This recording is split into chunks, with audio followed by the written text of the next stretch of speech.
Hi BookTube, and welcome to a new video which I'm going to talk about this book, Three Dreams in the Key of G. Yes, that's right, it's my upcoming novel released on the 26th of July. This is the hardback, this is the paperback, both out at the same time. Rather beautiful cover, designed by the artist Michael Lacey, and it's published by Dead Ink Books. So I thought I'd just talk about it a bit. I'm not going to review it because that would be weird. I'm always rather perplexed by authors on Goodreads who rate their own books. Because if they didn't think it was 5 stars, why are they publishing it? And yes, I mean, no author's going to say, well, you know, this is 4 stars because there's a couple of things wrong with it, but you know, if they'd been sorted out, it would have been 5 stars. But anyway, I can honestly say I've never rated any of my own books on Goodreads, and never will I. But I'm just going to sort of give you an idea of the themes of this book and a little bit about the style. So it has 3 central female voices, Mother, Crone and Creatrix, and each is in a state of siege. And also each informs one of the other 2, although none of them are aware of the connections. So the first is the Mother, who is the mother of 2 young daughters in post-peace agreement Northern Ireland, where the men of violence have been released from the prisons under the terms of the Good Friday Peace Agreement, or those that weren't in prison have just been decommissioned from their arms and then returned to the domestic realm. So one of the themes is sort of gender roles and, you know, being in a conflict zone, that pull on parents, but particularly on mothers, between wanting to shield their children from violence, from bigotry, from prejudice. But the social expectation on the other side is that, you know, you have to bring up children that, you know, believe and are loyal to the cause, whichever side of the political divide and religious divide that they're on. You know, they cannot be allowed to be to go over to the other side or to be indifferent. You know, they have to be, you know, supporters. So that is the first character stream. The second is the crone, who is a 70-year-old British woman in America, in Florida, who is running a battered wives shelter, you know, a refuge for women of domestic violence. But the community that she runs, the property, is surrounded by FBI, DEA, which is the Drug Enforcement Agency, and ATF, which is Alcohol, Tobacco and Firearms. Now, they don't have any guns, so she's a little perplexed as to why they are being surrounded and treated by the authorities like this. And there's a Waco sort of style standoff between the authorities on the outside and her community on the inside. And then the third character stream is that of the creatrix, which is the human genome, which is in the 1990s all over the world in laboratories was sort of the race to sort of complete the map of the human sort of genetic code. And some of that was sort of done privately for profit, and some of it was done publicly. And this project has been completed, or at least the sort of the first version draft of this has been completed, and was acknowledged by, I think it was President Clinton in a speech. You know, sort of what a sort of fantastic opportunity this was for mankind to hopefully eradicate some of the hereditary diseases that have, you know, persecuted mankind for you know, almost since the dawn of time.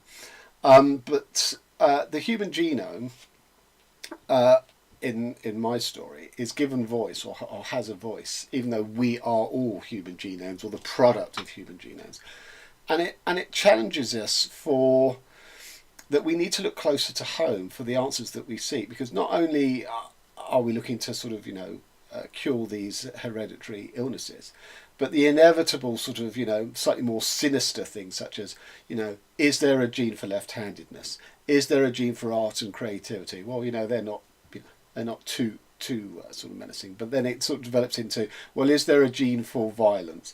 Is there a gene for criminality? Is there a gene for sort of sexual orientation? And how that can be used to, you know, by authorities or even not authorities to, you know, to sort of menace us. So those are the 3 character voices, and they are not only interlinked in how they sort of like sort of human palimpsests talk and inform each other's story, but they're thematically linked. So obviously one of the themes is the development of children and following the genetic sort of programming, in the sense of, when a child is born, it has to develop over time things like the ability to hold its head up, and then the ability to sit, and then the ability to shuffle on its bottom or crawl, and then it develops the ability to walk. Now these are all supported obviously by parenting, sort of demonstrating and modelling this, but also it's also controlled by the genes. For example, the babies when they're first born, they only drink milk, and their throats are constructed that they can only accept liquid milk. And then when they start sort of transitioning to solids, the anatomy of the throat changes, and it's that change in the anatomy of the throat that allows language to be, for them to be able to make the sounds that gradually cohere into language. So genes are sort of still operative, even beyond constructing the embryo in the womb into a baby. And there are questions of nature versus nurture.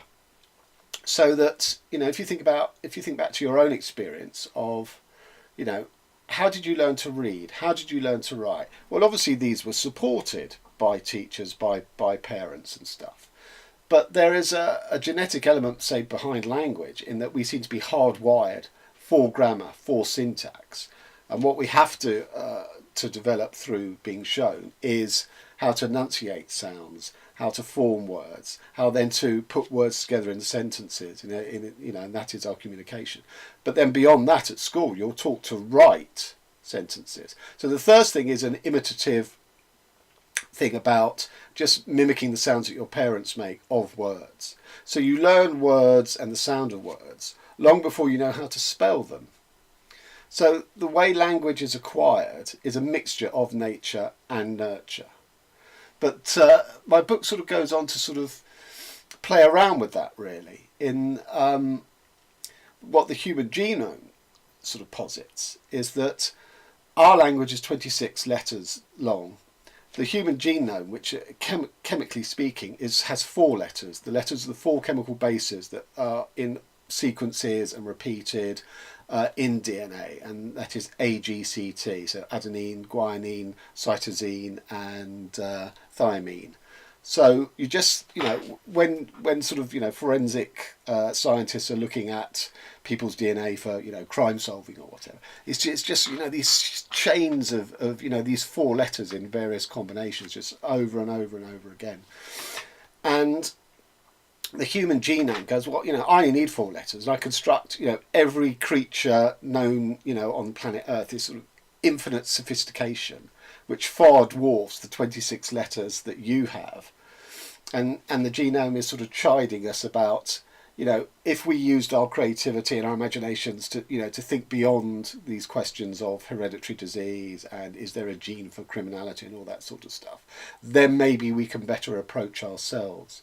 So that is one aspect of it. But the nature versus nurture sort of question also comes into, if you are born into a conflict zone, such as Northern Ireland was before the peace agreement came into effect, is there any difference between nature and nurture? Because assuming your parents stay together, not only do you get your parents' genes, but you also get their parenting. And it becomes very hard to distinguish, which is down to the character of the parents and which is down to their actual genes. Now, obviously, with the fracturing of the modern family, lots of kids are brought up by people who are not their genetic, or at least one parent who's not their genetic parent. So it's a bit easier maybe to determine the effect or the difference effect between nature and nurture. But in a conflict zone, if you are born into a community that absolutely demands that you stay loyal, stay true to its beliefs, its culture, its religion, its politics, it's not hardwired, but it's effectively hard. There is no difference between nature and nurture, because you're not genetically born loyalist, you're not genetically born Republican, you're not genetically born Catholic, you're not genetically non-Protestant. You are obviously, that is your acquired through your family upbringing. But because they are so rigid, it is effectively, nurture becomes the same as nature. It is almost as if it were hardwired. So that's another theme of the book.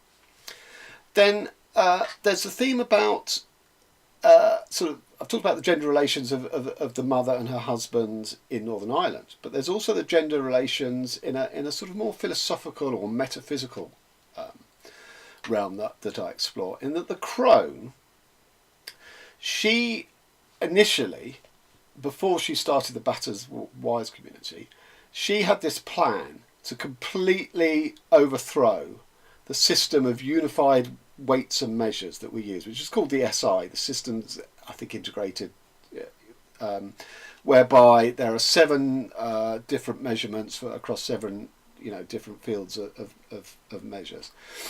And she sort of recalls or not recalls, but she posits that the history of science is a very male, destructive, penetrative history, starting with the Bible, sort of where the measurement was a cubit, which is the length of a forearm, which obviously is not standardized and fixed because it varies from man to man, but it was a man's forearm, and ties up into all the thing about sort of war, conflict, partitioning land, nailing fences into Mother Earth to separate my land from your land, planting a flag or a banner saying this is our country and you're over there, and all through history, how sort of a male approach to Mother Earth, literally marking it out, dividing it, partitioning it, cutting it up, is very damaging and destructive. But the measurements that went in line with that is also, sort of part, and the science and the scientific sort of pursuit of knowledge is equally destructive. Not necessarily the conclusions that come out of that, but even, that's one of the things that the human genome complains about, is the sort of it being explored and probed and basically broken up in order to sort of, get bite-sized pieces of genetic code, and they build up into the overall picture. But because the nature of measurement and the definition and the universalizing of measures changed from actual sort of analog, a brick with 2 lines marked on it equal to metre, and now it's things like wavelengths of light and radioactive decay and all of that, sort of much more sort of digitised. She cannot assault them because they sort of exist everywhere on the ether. So she comes up with another way to sort of end the pernicious nature and the destructive nature of the gender divide, which I won't spoil. But that is part of the women's community that she runs, and it may explain why the ATF and the DEA and the FBI are just outside, although she mightily complains about that fact. So those are some of the themes of the novel. Stylistically, it's non-linear. So that the mother in Ireland, she has kept a journal from the time of the birth of her first daughter, in which she recorded a lot of the child development stages in them.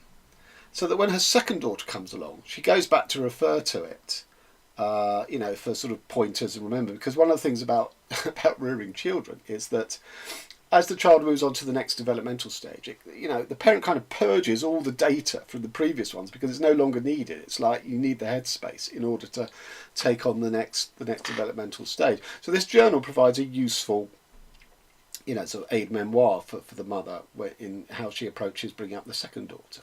But in the book, the journal is all out of order. And it's sort of fractured and non-linear. So although children develop according to a fairly fixed, plottable chart of, developmental stages and achievements, in the book, these are ruptured in terms of how they're, when she's talking about the development of her, either the older daughter or the younger daughter, it's all out of sync. That development has been fractured. So, there's an explanation again, which I'm not going to spoil, as to why that might be. But there's also the thing for the mother that the language of the journal is very ebullient, is very, I won't say heightened, but it is, a very effusive, playful language, because what she suffers from is because she is at home all day with 2 children who are, either non-lingual or fairly primitive lingual, because they're aspiring to language, they're slowly developing to language. She is cut off from adult contact, and she's desperate to sort of have to cling on to her sort of mature mind and adult mind with all these sort of things buzzing around her head. So she commits it to her journal, So the language of the journal, and therefore the language of her sections in here, are very ebullient, are very, quite playful, because there's a lot of frustration, and that she almost sort of pours into her journal. Equally, the genome, because it is a hectoring and haranguing and negotiating and pleading with whoever is on the other end of the computers that are decoding it. Also, the language there is very sort of full on, into the face of the reader. It's quite hectic. I mean, it's not accusing the reader of anything, but the language is sort of out there. And then the crone, her existence is, well, does she only exist online? Is this a real thing? What's going on here? Which is one of the things that go through her story. And her language is also partly challenging and hectoring to the authorities out there. But it is also quite sort of, melancholic and mournful in other places when she's reflecting on kind of how she's ended up there, the 70 years of her life and the things that have happened to her. So this is why I say all three are in a state of siege. I mean, the mother in Ireland is in a state of siege because the men of violence have come back home, where they've sort of previously absent. So there's a sort of domestic siege. And in one of the bits of the book, she sort of says, well, I often have this fear that he will snap and hold us, literally under siege in our house, even though we have no value either to him or to the outside world. So it's completely bankrupted stakes that he is, banking on. So that is her siege. The human genome is a literal state of siege where, it is on, lab tables under microscopes being picked apart and, digitised and downloaded. And the crone is also in a literal state of siege because she has the FBI and the DA and the ATF outside. So, the three stories intercut. They are clearly delineated from each other, so it's clear whose voice you're listening to at any one stage. But it is non-linear in that sense, in the style, and the language, as I say, is it is a literary language. So there you have it. That is the book. It is unfortunately in hard copy only available in the UK because my publishers don't have a distribution deal in the US. It will be available in Kindle. But if you want a review copy, just contact me and I'm sure we can arrange for something. Thank you very much. Till next time.